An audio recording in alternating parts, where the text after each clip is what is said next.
Welcome to Dollars and Cents with Freedman Financial, the home for financial advice in a language you can understand. Created by Marc Freedman of Freedman Financial, he and his team of certified financial planner professionals will discuss timely topics that help individuals and families make smart financial decisions. And now, get ready for this week's edition of Dollars and Cents with Freedman Financial.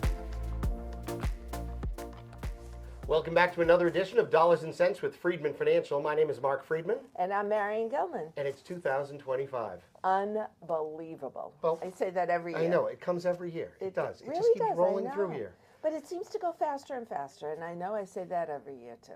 But you know, time flies when you're having fun. And we are having fun. We are. We really enjoy our work. We do. We do enjoy our work. And you know, many people actually ask us, many people know that we sold our business to LPL Financial about 2.5 years ago. Yep. Still Freedman Financial exists. We're still working here, of course. What we really sold was the opportunity for them to do all of the work that we didn't want to do, which was managing people. Right. Managing the operations, all the operations. Benefits, all that kind of stuff. They take care of that stuff now. Perfect. And actually this year, because of that sale, we really enjoyed this year because we spent most of our time seeing clients. Which is fantastic. That's what we like to do. That was the plan. But we have the best clients. We really do. We're very fortunate.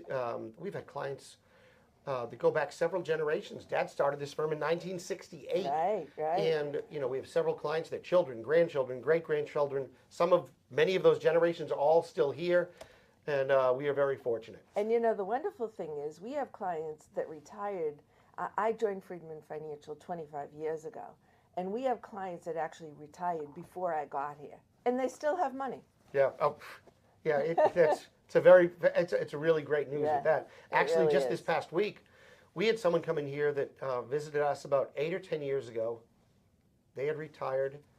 They were going to build a house up in New Hampshire to retire to, and they moved up there, and they hoped that they would have enough money to support their life in retirement. Well, fast forward about 8 years, and we just saw them this past week. Their house, of course, has accumulated significantly in value. Their investments have grown significantly. They've actually spent far less than they ever imagined.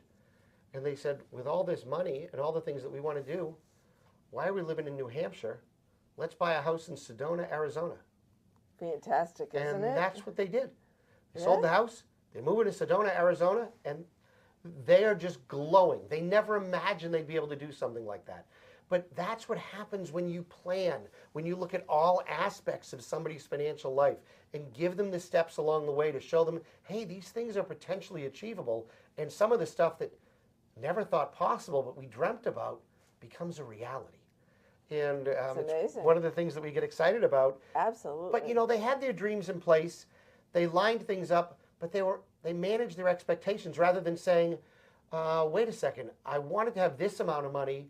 All right, now that I've hit that goal, maybe I need to get to the next goalpost or the next goalpost. And I know you've been listening to a story that talks about that, Marion. Absolutely. So one of our favorite writers, Morgan Housel, who writes about finance all the time, he was talking about how we can't allow the goalpost to move. In other words, if we set out and we say, this is the life we want to live, and it's going to require us to have, let's say, $1 million in order to retire and live this lifestyle. So we've planned it all out, and then all of a sudden you get to $1 million and you say, oh, well, $1 million isn't enough. I now need $2 million. Because what I thought I wanted as a lifestyle, maybe I want something better because my neighbor actually lives a little bit better than I do. Yeah, they're going on these better trips and they're going on these cruises and they're buying bigger cars and other houses, a second property. And so maybe I need to keep working and make more money and save more money so that I actually can have $2 million when I retire, and I can take those kind of trips too. Now, you don't stop to consider whether or not you want to take those kind of trips, or you want to do what the neighbor does, or that you're going to spend that much money. You just look and you say, oh, well, maybe I don't have enough relative to everyone else. Yeah, you have a great story. Well, yeah, but thinking about that though, it's like saying to yourself, you know what, we've all heard about this term, keeping up with the Joneses. Right. And everybody wanted to do that when they were raising their kids, buying a bigger house, sending their kids off to nicer schools, being able to tell your friends, this is where my kid's going to school, or whatever it is, the vacations you went on. But then when you start to think about retirement, retirement becomes very personal to you because you envision what retirement is going to look like through your lens, what you want it to be. You're not there yet, but you're planning for it. And all of a sudden, as you begin to get closer to retirement, sometimes people seem to think, well, the retirement that I wanted isn't exactly at the retirement of my friends and my neighbors and everybody else. Maybe I need to expand those possibilities of what that retirement really looks like, and having to push a little further and push a little further.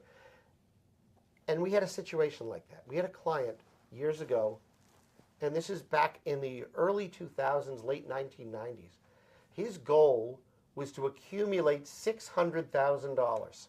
That was a lot of money back then. It was. Again, I mean, remember, when you think about 30 it, years ago. he we're wanted to talking. accumulate $600,000.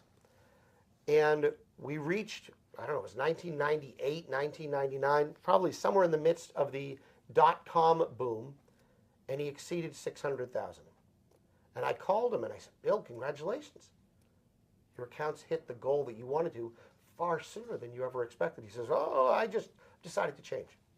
My goal is now $1 million. Okay. And he continued to work because he thought at 600,000 he would stop working and retire. Well, maybe if he worked a little bit more, he could achieve that $1 million threshold. So sure enough, a few years later, he achieves that $1 million threshold. And I said, we're here at the $1 million. You get to retire now. Well, I'm seeing this person doing that, this person doing that. Now I want to get it to $2 million. So now here he is in his early 70s, started continuing to work because he wants to hit that new marker. And guess what happens? He dies. He leaves money to his spouse, who is financially fine, but all those things that he hoped to do in retirement, he never got to do. And you know, that's the one thing. We never know how long we have. I mean, you just don't know. And we will say to people, oh, tell me when you're going to die, and we can plan perfectly. But that never happens.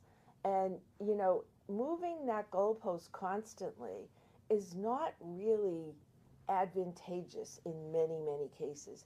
Because what we see, and I know you see this, Mark, as well, what we typically see is that people don't change their spending habits when they go into retirement, even though they might have saved more money or they might have reached that higher goalpost.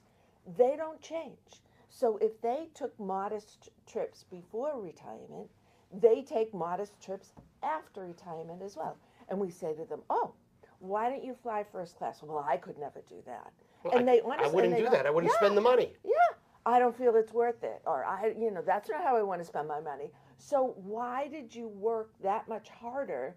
And it, totally different if you love your work and you're staying because you enjoy it. Mm-hmm. But if you're staying just to reach the next goalpost and keep up with the Joneses, it's really not advantageous. You know, we find so many people when they approach retirement, they think to themselves, oh my goodness, a paycheck isn't coming in anymore. Now I have to use this money that I've accumulated. Yeah. And it's daunting to think, oh my God, I'm going to start taking money from my portfolio rather than adding money or watching it grow. Now, what we try to do when we work with clients is to give them a sense that they can take money from the portfolio and perhaps maintain the principal, if you will, over time. There's always going to be fluctuations along the way, and perhaps it even grows. But even with that, people are still reluctant to spend money when they're taking money from their own pool of assets. Think about this. When you take your kids out for dinner, your kids will look at the menu and they'll go, well, I want to get this, or I want to get this, I want to get that. And you say, well, today, kids, you're paying for dinner. Are they buying the same stuff on the menu? Heck no. That's just not happening. Yeah. Well, I used to go into a store with my son, and he'd say, oh, I really, really need this, whatever it might be. And I'd say, fine, you have money. Oh, well, maybe I don't really need it. So, absolutely. And so you're essentially reverting back to being a child again when you hit retirement, where right. you're forcing yourself to say, I don't know if I want to spend that money, even though you have the money. And that's one of the biggest things that you and I see, is that clients get to a point, because you've done so well in many cases, usually with the guidance of a financial planner, to put you in a position where you can control your own destiny in retirement. Yet, when it comes time to spend that money, you're like, the extra money. I don't know. Right. And you know who gets all that extra money? Who gets it, Marion? Your kids, or whoever your heirs are. And you know what? They may or may not appreciate it. But honestly, I mean, when you think about it, you really want to step back and say, set up a plan, because that, I think, is the most challenging thing we do, but also the most rewarding, because what happens, again, as Marc said, when you go into retirement and you start depleting your assets, you're taking money out. It's all fine if the market's going up, but if the market starts to go down, you get nervous and you say, oh my God, maybe I don't have enough money. So we keep going back to the plan and saying, well, guess what? Still have enough money, still have enough money.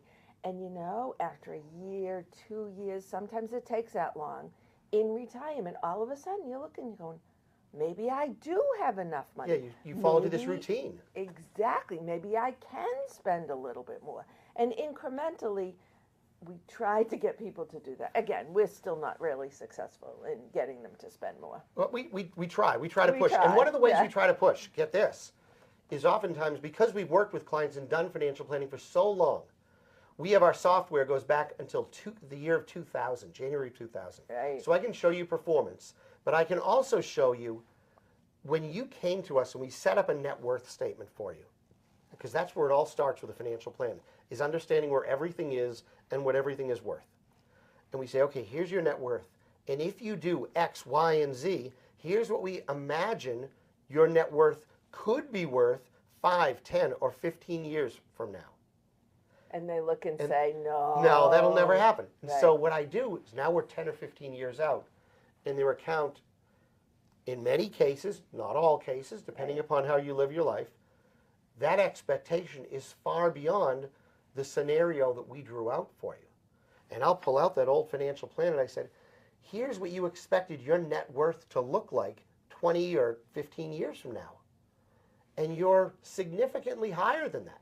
Now, there's no guarantee that this happens again, but because we're staying on top of it, because we're being diligent to make sure you stay on top of your plan, you increase the possibilities of achieving success. Absolutely. And, again, as Marc said, it's not in all cases.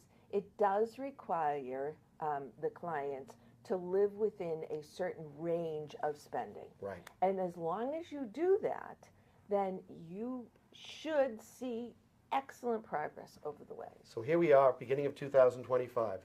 This is the year to plot your success, Yes. to find the direction that you want to go in, to give you that peace of mind, if you will, of what you're looking for, to give you that comfort in knowing that the pieces are all here, that you know where it all exists. And the goal can happen. And the goal, that's absolutely, just to see, everything has to be possible. But in order to do that, we need to know where everything is and what everything is worth. You need to know where everything is worth. You need to stop juggling all these balls in the air and worrying and wondering. Let's help you try to figure this out. Right. So if now is the time for you to get serious about your financial planning and investment management needs, I hope you'll give us a call. 978-531-8108. That's 978-531-8108. Or visit us on the web, freedmanfinancial.com. That's Freedman. 2 E's in a day. Financial.com. Go to the bottom of any page. You can put in your name, your email address, and get our free weekly newsletter that lands in your inbox every Friday at 10:30 in the morning. And of course, you can visit the website to find out the types of clients we serve, what our fees are, the work that we do, all about us, our background, our entire staff. We're here in Peabody. We're here to help. But that's going to do it for us this week. I hope you guys start your year off with this huge bang. Have a wonderful year ahead of you. Wishing you a very happy new year from both of us. Happy, healthy New Year. Absolutely. And that's some financial advice in a language you can understand. See you next week. Bye-bye. Bye.